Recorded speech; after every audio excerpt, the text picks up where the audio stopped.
Okay po, meron tayo ditong TMX125 po na walang kuryente.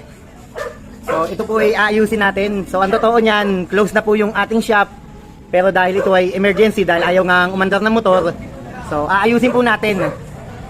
So bali ang gagawin po natin, tayo po ay magko-convert na lang po ng CDI. So bali sa ganitong diskarte po, medyo mas madali, tsaka mas maliit po ang gastos. Dahil po yung mga ganitong unit po, TMX125, ito po ay primary type. So buo pa ang stator nito, buo pa ang charging niya. Yung running coil lang po dito ang sira, kaya po ayaw umandar. So bali itong CDI na to, buo din po yan. Ngayon po ang gagawin natin, magko-convert na lang po tayo ng 4-pin CDI po. Yung panglipan 110 po, yun po ang gagamitin natin. So okay, simulan na po natin. So okay po, nakalas na po natin yung wiring ng kanyang CDI. So bali, ang nasira lang po dito is yung kanyang running coil. So kaya po natin naalaman na ito ay coil type. Ito pong wire na to, ang may lining na kulay red. So bali black and red yung kulay niya. Ito po yung palatandaan ng mga stator na coil type. So bali yung running coil niya, yun po yung nasira. Pero yung charging po nito, tsaka yung sa ilaw, buo po yung lahat. Ngayon po, kukonvertan na lang po natin siya ng CDI na 4-pin. So yung 4-pin po, ito po yung panglipan 110 po. Okay? So bali, ito po siya. Ngayon, ito po yung kanyang wiring diagram. So okay, kung makikita po ninyo, ito pong nasa left side sa itaas, pulser po. Ayan po. Pulser, body ground or negative, positive main accessory wire, tsaka ignition coil. So 4 na wire lang po yan. So bali, ang set po ng socket, pag ganito po. Ayan. So pag ganyan po ang kabit.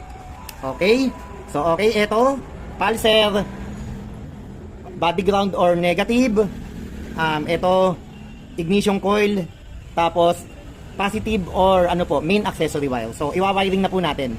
So okay po. So okay po, binalatan na po natin yung wire ng ating socket. Paalala ko lang po, wag po tayong magbabase sa kulay nitong mga socket. Bawat socket po na nabibili natin, magkakaiba po ng kulay, ang kanyang color coding. Wag po tayo dito magbabase. So bali, magbase po tayo sa wiring diagram po ng ating CDI. Ayan po, okay? So doon po tayo magbabase, wag po dito sa wiring nito na mga kulay niya. Malilito po tayo. So okay, una po natin hahanapin yung kanyang pulser. Okay, pulser, ito po yun. So okay, pulser, itong kulay white, kakabit natin sa pulser.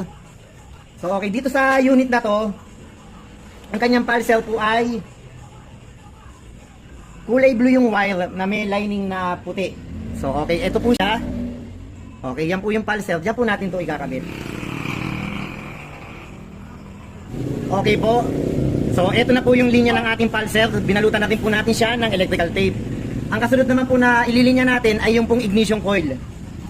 So, okay. Ignition coil po yung ating isusunod. So, okay. So, itong dalawang wire na to na magkasama, isang kulay black na may lining na puti, tapos meron siyang kasamang color yellow. Ito po ay papunta po dito sa ignition coil. So, dyan po natin siya ikakabit.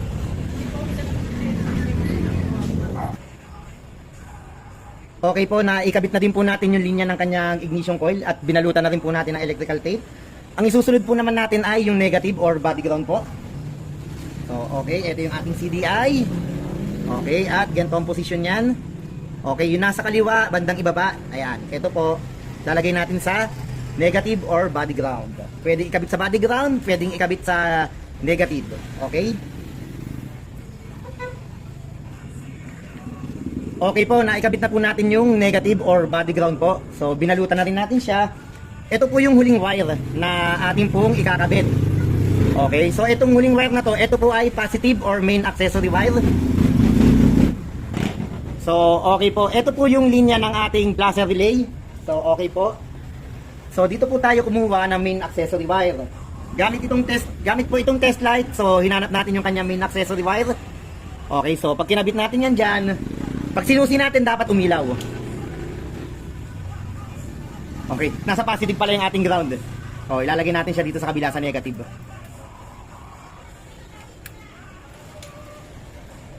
Ayan. At umilaw na po siya. Ngayon po, i-off natin yung susi. Ayan, namamatay, nabubuhay. So, ito po yung ating main accessory wire. Pag kinabit natin yan dito sa kabila, hindi po yan iilaw. Ayan po, dapat dun sa kabila. Ayan, so nagpagapang na tayo ng wire. Nilagyan na po natin siya ng wire. Ito po, ayan, yung kabilang dulo, ilalagay na po natin dun sa socket po ng CDI. At okay, ito na po yung magkabilang dulo ng wire. Pagdudugtungin na po natin.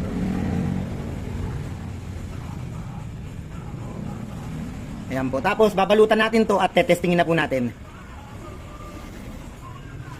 Okay po, ito po yung wire ng ating main accessory wire. Nabalutan na po natin. Ngayon po, ikakabit na po natin itong CDI at tetestingin na po natin kung magkakaroon na po siya ng kuryente. Okay, nakakabit na po. Punta tayo dito. Ayan po. So, titingnan po natin kung meron na siyang kuryente.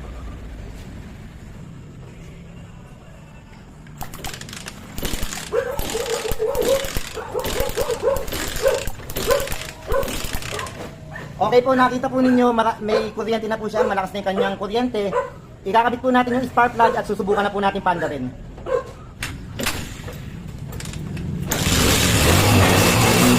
Wait lang ano?